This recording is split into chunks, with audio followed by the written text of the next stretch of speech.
கடந்த வாரம் சில்ஹெட்டில் நடைபெற்ற இலங்கை மற்றும் வங்கதேச அணிகளுக்கு இடையிலான 3 போட்டிகள் கொண்ட தொடரின் இரண்டாவது T20 போட்டியின் போது தொடை தசையில் காயம் அடைந்த நட்சத்திர இலங்கை வேகப்பந்து வீச்சாளர் மதிஷா பதிரானா குறைந்தது 4-5 வாரங்களுக்கு விளையாடாமல் இருக்க வேண்டும் என மருத்துவர்கள் கூறியிருப்பதாக தகவல் வெளியாகியுள்ளது.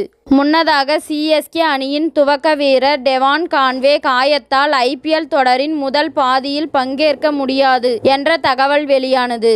அதைத் தொடர்ந்து தற்போது பதிரானா காயம் குறித்த செய்தி வெளியாகியுள்ளது. இது சிஎஸ்கே அணிக்கு இரட்டை அடியாக மாறியுள்ளது.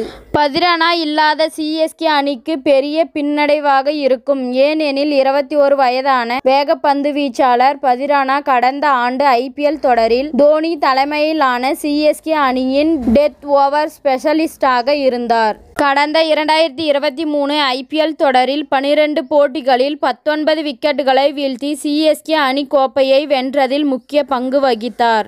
ஆனால் இந்த முறை அவர் IPL தொடரில் முதல் பாதியில் ஆடுவதே சந்தேகமாக மாறியிருக்கின்றது. தற்போது வெளியாகியுள்ள தகவலின்படி பதிரானா குறைந்தது 4 முதல் 5 வாரங்களுக்கு IPL தொடரில் இருந்து வெளியேற வேண்டிய நிலை ஏற்படும்.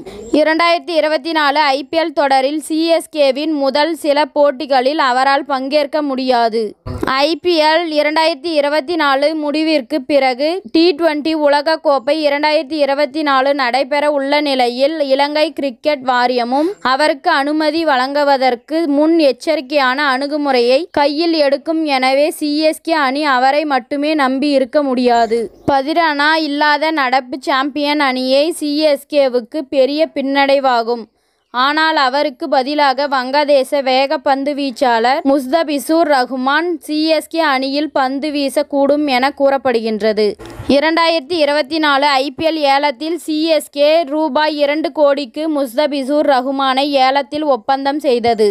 முஸ்தபிசூர் ரஹ்மான் இதற்கு முன் Mumbai Indians, Sunrisers Hyderabad, Rajasthan Royals மற்றும் டெல்லி கேபிட்டல்ஸ் அணிக்காக விளையாடியுள்ளார். ஆனால் எங்குமே அவர் பெரிய அளவில் தனது முத்திரையை பதிக்கவில்லை. இது போன்ற வீரர்கள் தோனி தலைமையில் சிஎஸ்கே அணியில் ஆடும்போது சிறப்பாக ஆடுவார்கள் என்பதால் அவர் மீது எதிர்பார்ப்பு எழுந்துள்ளது. இத்துடன் இந்த செய்தி முடிவடைகின்றது. நன்றி, வணக்கம். மீண்டும் அடுத்த வீடியோவில் சந்திப்போம்.